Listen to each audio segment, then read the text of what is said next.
বজ্রপাতে আহত প্রায় 20 জনেরও বেশি স্কুল ছাত্রছাত্রী। বৃহস্পতিবার ঘটনাটি ঘটেছে মুর্শিদাবাদের দমকলের ভগীরথপুর উচ্চ বিদ্যালয়ে। ঘটনায় ব্যাপক চাঞ্চল্য ছড়িয়ে পড়েছে মুর্শিদাবাদের দমকল হাসপাতাল চত্বরে। বৃহস্পতিবার দুপুরে বৃষ্টির সময় বজ্রপাত ঘটে ভগীরথপুর উচ্চ বিদ্যালয়ের মধ্যে থাকা একটি গাছে।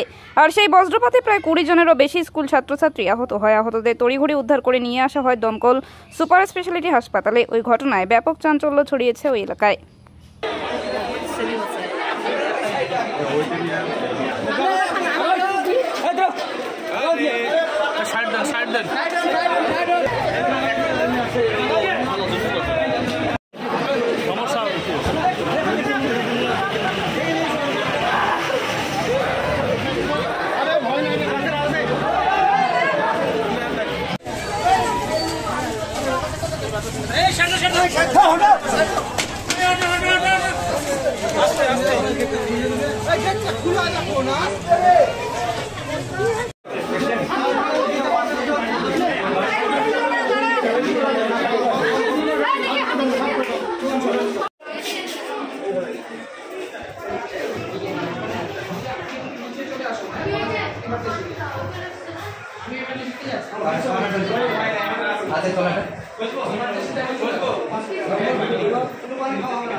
पानी खा लो